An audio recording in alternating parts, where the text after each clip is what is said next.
Hola, ¿qué tal? Es un gusto poder estar nuevamente juntos, deseando que estén en casa, en paz.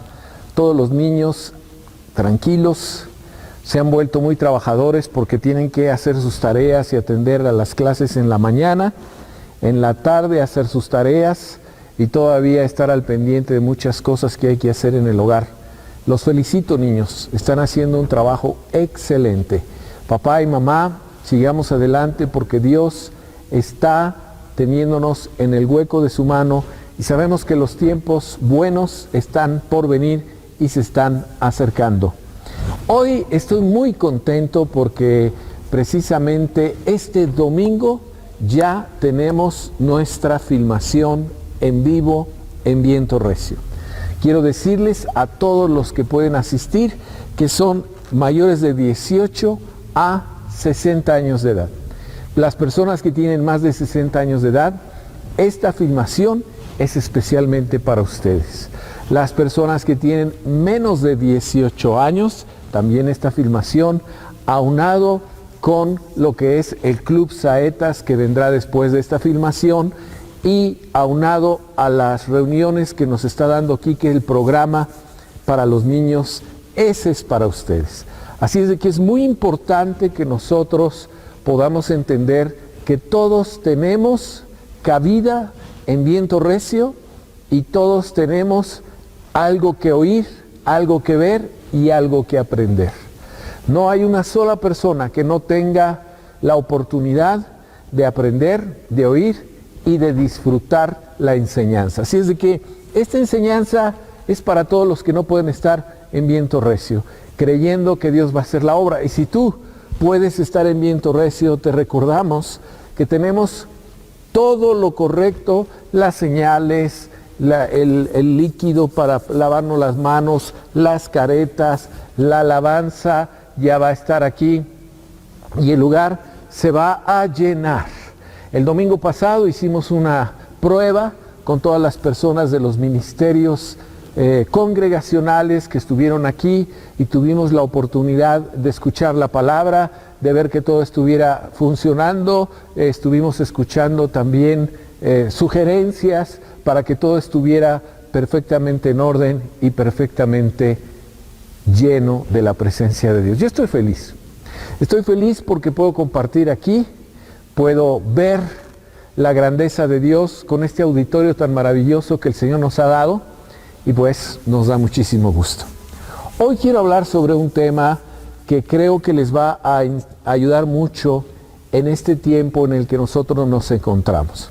Y es precisamente cuando el profeta Elías estaba en la cueva y estaba triste, deprimido, oprimido. Nos habla de uno de los grandes profetas de las Sagradas Escrituras.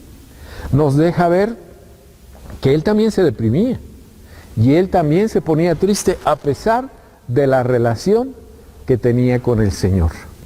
Aquí nos habla de la historia de un rey que realmente es el que estuvo en ese tiempo, el rey Acab, que reinó durante 22 años. Y Elías era el que fue enviado por Dios a decirle a Acab que estaba haciendo lo malo delante de la presencia de Dios. Y como no hacía caso, le dijo que Dios iba a mandar una sequía en toda la tierra. Y manda la sequía y entonces Acab le echa la culpa a Elías y lo empieza a buscar por todos lados. Pero Dios en su infinita misericordia lo lleva a un arroyo, lo esconde, donde los cuervos le dan carne en la mañana y pan, comida y agua durante todo un año. Así es de que Él tiene todo lo necesario para vivir, así como tú y yo el día de hoy. Que Dios está supliendo nuestras necesidades porque creemos en el Dios Todopoderoso, creemos que Él es nuestro suplidor y creemos que Él nos tiene en el hueco de su mano y no nos deja. Finalmente llega la voz de Dios a Elías y le dice: ve, preséntate al rey. Y Elías, pues después de que el río se secó, va a la casa de la viuda y ahí le dan un lugarcito para poder dormir. El caso es que por todos lados lo están buscando y no lo encuentran. Y finalmente va caminando y se encuentra con su criado. Abdías, quien era un gran hombre, un hombre que tenía temor de Dios. Abdías andaba tratando de esconder a los profetas y a los sacerdotes, porque el rey, juntamente con su esposa, estaban matando a los profetas y a los sacerdotes que amaban y creían en Dios. Así es de que Abdías se encuentra con Elías y Elías le dice: ve y preséntate al rey Acab y dile que lo voy a encontrar. Abdías se espanta y le dice: no, mi señor, si te están buscando por todos lados y no te encuentran, voy yo, le digo al rey que te encontré y me va a matar, porque cuando venga a buscarte, el Espíritu de Dios te va a llevar y otra vez vas a desaparecer. Y el otro, yo creo que hasta se sonrió y dijo: hoy mismo estaré con el rey. Y entonces la historia nos platica que llega Elías con el rey y le deja ver precisamente que tiene que entender que está destruyendo a los profetas y, por supuesto, a aquellos que buscan a Dios. Y el otro está seguro que sus profetas y sus ídolos eran los verdaderos. La Escritura nos dice entonces, en Primera de Reyes, dice en el versículo 18, dice aquí: y respondió: ya no he turbado a Israel, sino tú, le dice el rey, y la casa de tu padre, dejando los mandamientos de Jehová y siguiendo a los Baales. Aquí está el profeta hablando. Envía pues ahora y congrégame a todo Israel en el monte Carmelo. Que por cierto, el monte Carmelo es un monte precioso. Es un monte muy, muy alto, de los montes más altos en toda la región de Israel. Desde ahí puedes dominar prácticamente gran parte del norte, del sur y del este. Es un lugar fantástico. Y dice ahí: y los 450 profetas de Baal. Tráete a tus profetas y tráete a tus ministros. Y los 400 profetas de Azar, que comen de la mesa de Jezabel. Jezabel es su esposa. Sí, aquí es de que aquí le está diciendo: toda esa gente tráetela, porque vamos a ver aquí quién es Dios. Y entonces ellos hacen un altar de sacrificio, estos profetas, y les dice: a ver, si es Dios, que haga un milagro. Y entonces ellos tenían por costumbre cortarse la piel, rasgarse con navajas, y hacían todo un rito estos profetas de Baal, y clamaban al rey, al dios Baal, diciendo: manifiéstate, manifiéstate. De muchas maneras le estaban diciendo, y pues no pasaba nada. Inclusive Elías se burla de ellos: grite más fuerte, a lo mejor está comiendo, a lo mejor está dormido, a lo mejor está, despiértenlo.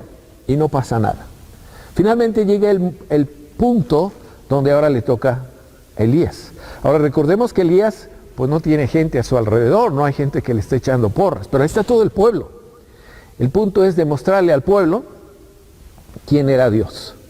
Así de que Elías pone un altar que ya estaba todo destruido, porque nadie hacía sacrificios al Señor, y entonces pone a los animales y manda 3 veces 4 cántaros de agua, que se los vacía, pone una zanja alrededor, y ahí está, echa esos cántaros de agua para que esté perfectamente empapada todo el altar, la leña, los animales, al grado de que el agua corre hasta la zanja.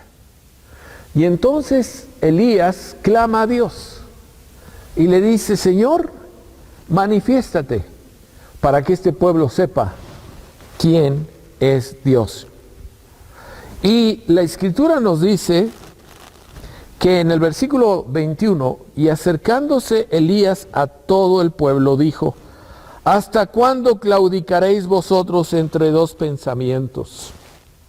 Si Jehová es Dios, seguidle, y si Baal, id en pos de él. Y el pueblo no respondía palabra Así es de que inmediatamente después vemos que viene el fuego del Señor, que cae del cielo, al grado que acaba con el agua que inclusive estaba en la zanja, consume todo el sacrificio, y el pueblo se espanta muchísimo. Se espanta muchísimo, se hace para atrás diciendo, Dios mío, ¿qué es todo esto? El poder de Dios sobre el pueblo. Y la Escritura nos dice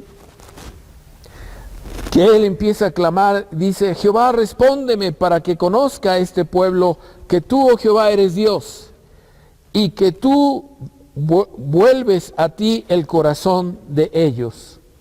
Tú vuelves a ti el corazón de ellos. Entonces cayó fuego de Jehová y consumió el holocausto, la leña, las piedras y el polvo, y aún lamió el agua que estaba en la zanja.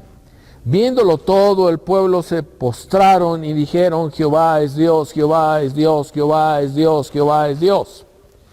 Aquí vemos un pueblo que está entre dos pensamientos, que no sabe a quién creer, no sabe a quién seguir.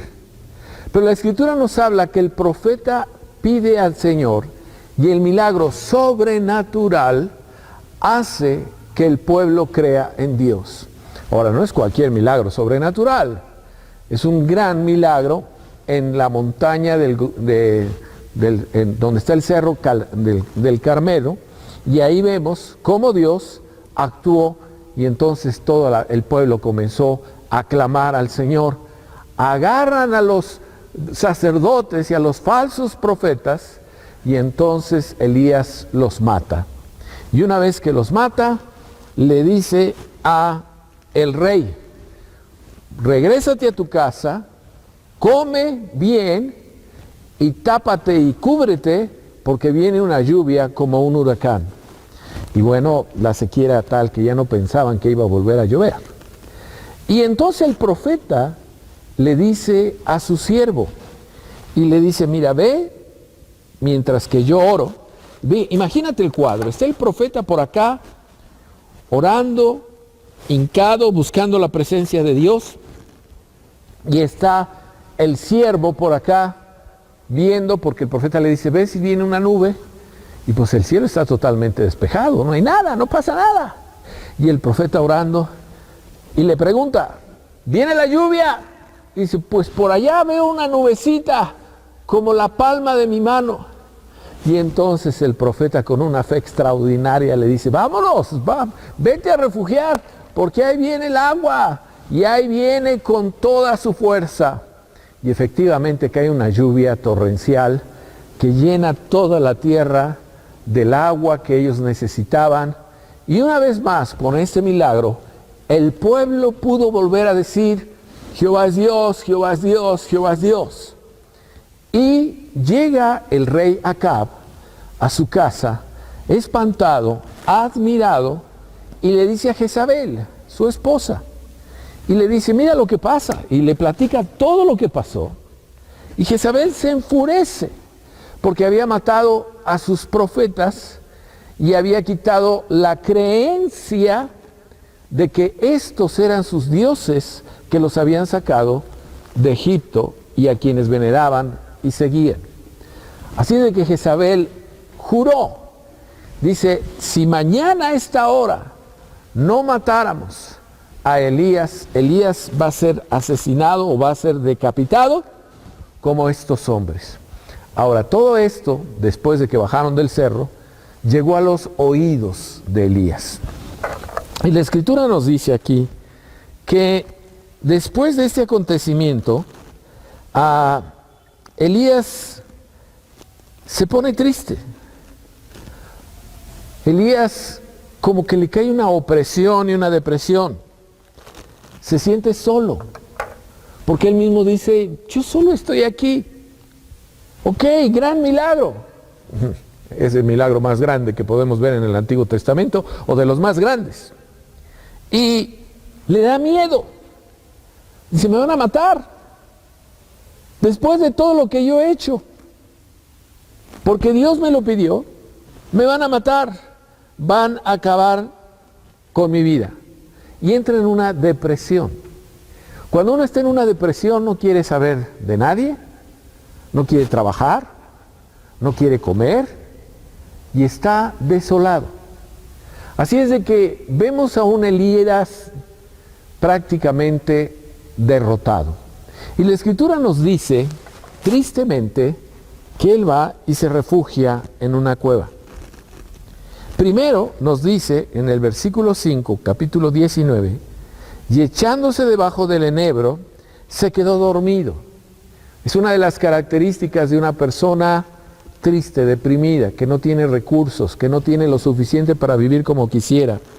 Y aquí luego un ángel le tocó y le dijo, levántate, come. Entonces él miró, y he aquí a su cabecera una torta cocida sobre las ascuas y una vasija de agua, y comió y bebió. Y volvió a dormir, dice aquí. Y volviendo el ángel de Jehová la segunda vez, le tocó diciendo, levántate y come, porque largo camino te resta. Entonces él se levantó, yo creo que de mal humor, de mala gana. Se levantó pues, comió y bebió, se fortaleció un poco más con aquella comida que el ángel le había traído, y caminó 40 días y 40 noches hasta llegar al monte de Dios, al monte Horeb. Y ahí se metió en una cueva donde pasó la noche, y vino a él palabra de Jehová, el cual dijo, ¿qué haces aquí, Elías? Esta parte de la Escritura, algunos nos podemos identificar o se pueden identificar con ella. Cuando no hay comida, cuando no hay trabajo, cuando inclusive no puedes salir a trabajar por la pandemia. Y entonces la Escritura nos dice que sobrenaturalmente el ángel llegó, el ángel le preparó de comer, porque vamos, no tenía ni siquiera la fuerza para poder prepararse a sí mismo un pan y agua. Y el ángel casi se lo da en la boca. Es decir, ven, párate, come. Cuando uno está triste a ese grado, no quiere saber de nada, ni de nadie. Y el ángel le servía. Ahora, él sabía que era un ángel porque él era un profeta. Y vemos que el ángel le dice, ándale, el ángel lo tiene que animar. Quiero que sepas que en nuestra vida, ¿qué es lo que nos anima? Los milagros que vivimos a diario. El ver a los hijos sentados aprendiendo y haciendo su labor y haciendo su trabajo y por otro lado haciendo su tarea. Eso debe animarnos. Por eso vale la pena seguir el caminar. Ahora, aquellos que sus hijos ya están grandes, que los hijos busquen cómo poder sacar adelante las cosas. El ver hacia atrás después de estos 6 meses y decir, ha habido milagros que han traído el pan a mi casa.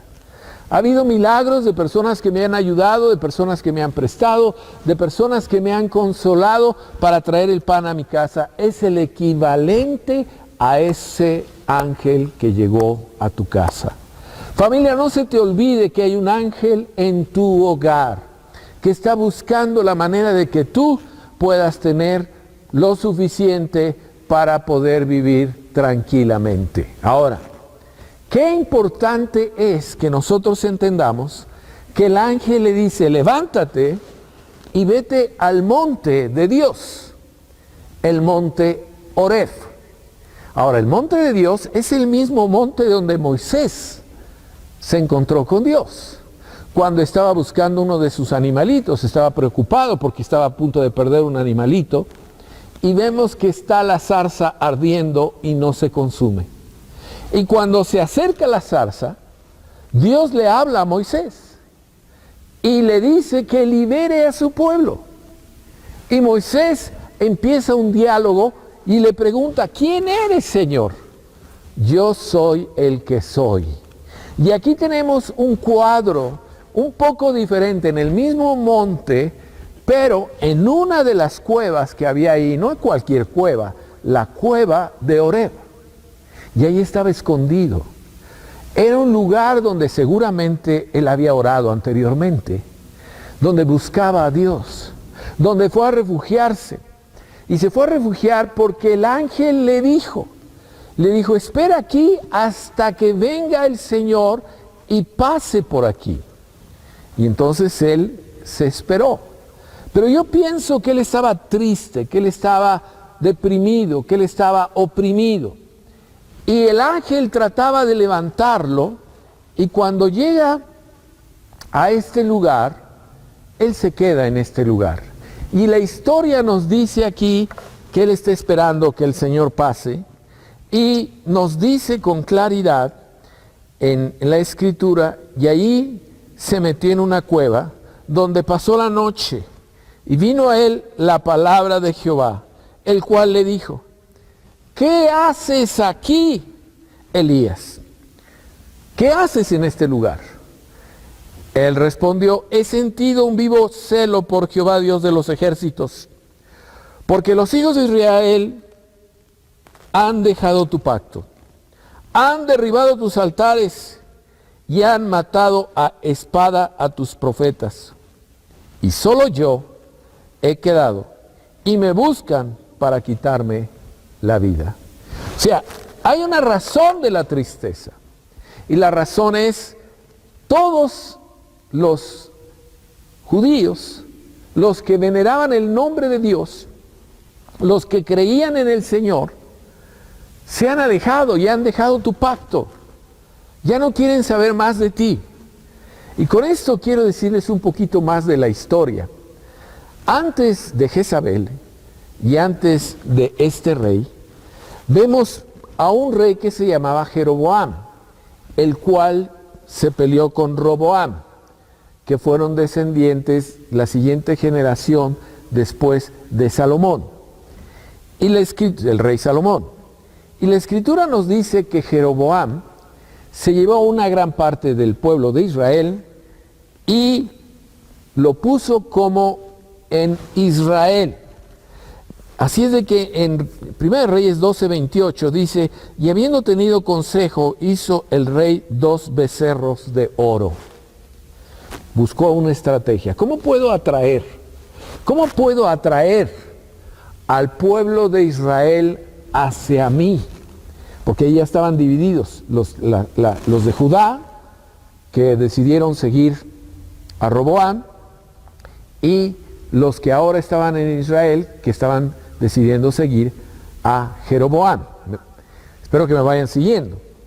Pero vemos aquí que para que esto pudiera llegar a ser posible, él formó su propia religión, o una secta, que se pareciera mucho a la forma como el pueblo de Dios había adorado al Señor en el tabernáculo, pero que fuera un poco diferente, para que todos, incluyendo los que vivían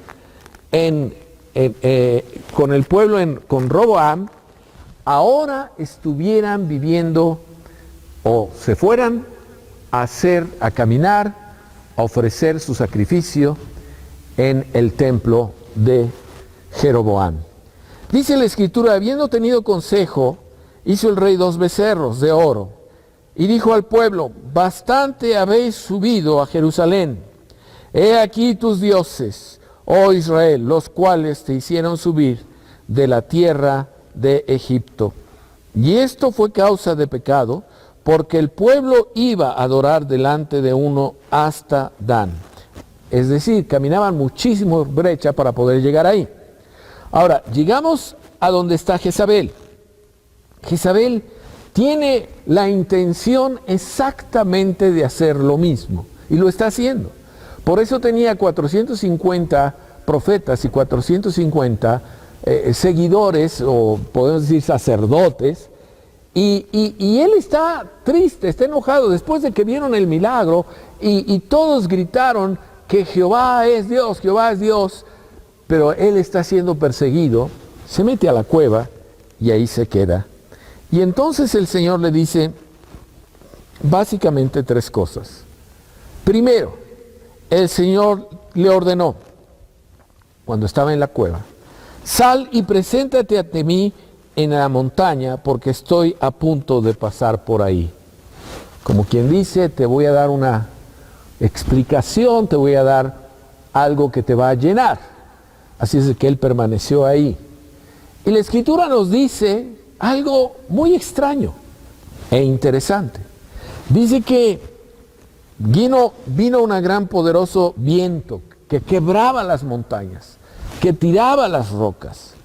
Y luego nos dice que venía un terremoto. Imagínate, lluvia, truenos, y luego nos habla de un gran fuego. Es interesante notar que cuando Moisés sacó al pueblo de Israel de la esclavitud, los llevó al monte Oreb. Y el monte Oreb, la Escritura nos dice que cuando se presentó Dios delante del pueblo, había truenos, terremotos, fuego, y el pueblo se dio cuenta del poder de Dios. Ahora, aquí vemos exactamente lo mismo, pero en todas las veces la Biblia nos dice que Elías sabía que Dios no estaba ahí. O sea, todas las manifestaciones poderosas que se presentaron en esa montaña de Dios, él dijo, Dios no está ahí. Sin embargo, la Escritura continúa diciéndonos, y he aquí una voz vino a él y le dijo, ¿qué haces aquí, Elías?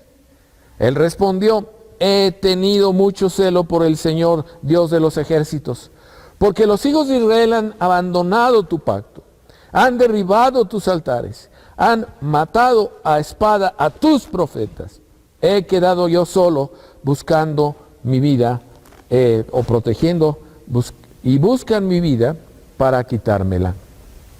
Y entonces él escucha un silbido apacible.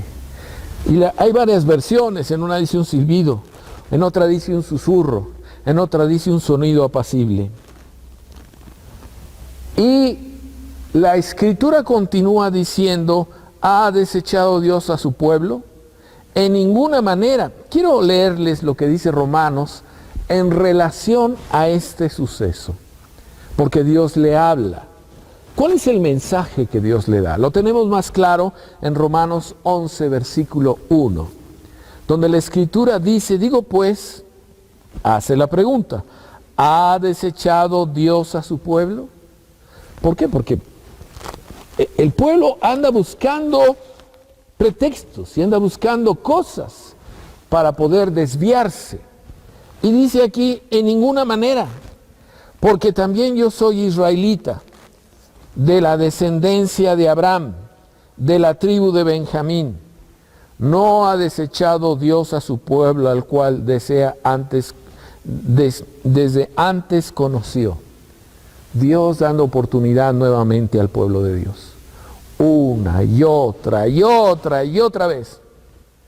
Dice aquí, Señor, a tus profetas han dado muerte y tus altares han derribado, y solo yo he quedado y procuran matarme, que es lo que está diciendo aquí el profeta Elías.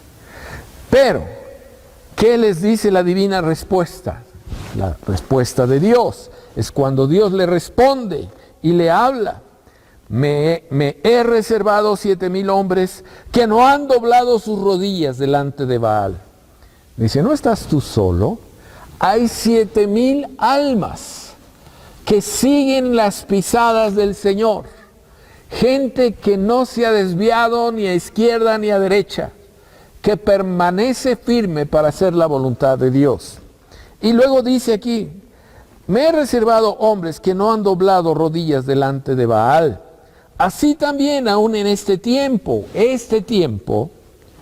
ha quedado un remanente escogido por gracia, por gracia, por gracia. Y si por gracia, ya no es por obras. De otra manera, la gracia ya no sería gracia. Y si por obras, ya no es gracia. De otra manera, las obras ya no es obras. ¿Qué pues? Lo que buscaba Israel no lo alcanzó, pero los escogidos sí lo han alcanzado. Y los demás fueron endurecidos. Los escogidos sí lo han alcanzado. Este es el punto. ¿Quiénes son los escogidos? Los que tienen fe, los que creen en la bendición de que Cristo es el camino, la verdad y la vida. Los que no se desvían ni a izquierda ni a derecha. Los que van por la senda de justicia del Dios Todopoderoso. Los que creen en el sacrificio y dicen, Pase lo que pase, suceda lo que suceda, yo y mi casa serviremos al Señor. No habrá nada que me desvíe. Voy a caminar derechito en el camino del Señor. Una vez que le dice al profeta a través de esta parte de la Escritura, es por gracia. No es por tener un lugar donde congregarse, o un lugar donde sacrificar, un lugar donde ellos están haciendo lo correcto o lo incorrecto. Es la gracia de Dios y es el seguir al Señor de todo corazón, familia. Es importante que entendamos que en Mateo capítulo 24, donde nos habla de las señales de los últimos tiempos, nosotros estamos en las señales de los últimos tiempos. Debemos entender que esto no es para meternos temor, sino para agarrarnos de la verdad y agarrarnos de aquel que tiene la bendición de Dios. Mateo 24 dice, porque se levantarán falsos cristos. Se levantarán falsos cristos. Es decir, se levantarán personas que estén pregonando una enseñanza similar a la enseñanza de las Sagradas Escrituras. Una enseñanza que pregona que tienen una congregación, pero en realidad no buscan la presencia de Cristo. Una enseñanza que dice que podemos decirlo así, que el sacrificio ya no es suficiente, ya no es necesario. Mentira. Por eso la Escritura nos dice, ten cuidado, fíjate a dónde estás. Por eso es importante congregarnos, familia. Qué importante es congregarnos. Por eso la Escritura nos dice, hermanos, algunos tienen por costumbre no congregarse. Esto no debe de ser así. Y más cuando veas que aquellos días se acercan. Es decir, ahora más que nunca necesitamos estar atentos a las prédicas que se dicen todos los domingos a través del Facebook, o los que tienen la libertad para poder congregarse, el congregarnos y darle la gloria a Dios porque podemos hacer eso y podemos glorificar el nombre del Señor. Así es de que en Mateo 24, la Escritura nos está diciendo algo muy importante, porque se levantarán falsos cristos y falsos profetas. Harán grandes señales y prodigios. Es decir, también habrá señales de tal manera que engañarán, si fuera posible, aún a los escogidos. Y aquí en Romanos nos dice quiénes son estos escogidos. Los que buscaban, pero los escogidos sí lo han alcanzado y los demás fueron desechados. Los escogidos, tú y yo somos escogidos. Tú y yo buscamos la presencia de Dios y creemos que tú nos has traído bendición, Señor. Por eso es muy importante que entendamos, sal de la cueva, acércate. Sí, estás en la casa de Oreb, la casa de Dios, y estás ahí buscando que Dios haga un milagro. Y el milagro que Dios quiere hacer es, sal de la cueva y date cuenta que es a través de la gracia y la misericordia de Dios que Dios está haciendo cosas para que tú te actives y tú sigas caminando en la presencia del Señor. Así es de que, familia, hagamos de esta plática una plática que nos levante, que nos fortalezca, que podamos decir, basta de estar acostados, basta de estar juzgando y de estar preguntándonos por qué esto y por qué aquello, porque tú eres de los escogidos del Señor. Tú eres de los 7,000 personas que el Señor tiene reservadas para traer un avivamiento en esta tierra. Así es de que, familia, dale toda la gloria al Señor, fortalece tu corazón y llénate de Él. Es muy importante que vayamos y despertamos y entendamos que todo lo podemos en Cristo Jesús que nos fortalece. Amén. Así es de que levántate con ganas. Familia, qué importante es que estemos unidos. Si ya puedes venir, por favor, no dejes de venir. Si tienes que estar en casa, no te entristezcas porque no puedes venir, sino más bien ahí ora, busca la presencia, levanta la mano y di, yo soy de esos 7,000 que están viviendo por gracia, por misericordia, que están viviendo con alegría y sencillez en el Señor. Y yo quisiera que no olvides dar de tus donativos. No olvides ir a estos lugares donde tú puedes dar lo que te corresponde dar. No dejes de dar. Si tienes poco, da poco. Si tienes más, da más. Pero sobre todo debemos de entender que debemos dar conforme al corazón. Debemos dar con alegría y sencillez de corazón. Debemos dar porque Dios ama al dador alegre. Da porque el Señor suple todas tus necesidades y fortalece tu vida y fortalece tu corazón. Familia, vamos a trabajar juntos como una unidad. No estás solo, no estás deprimido, no estás angustiado, porque el Señor ha venido y te ha levantado y te ha dicho, la gracia es más poderosa que cualquier acto religioso que nosotros pudiéramos tener. Dios te bendiga.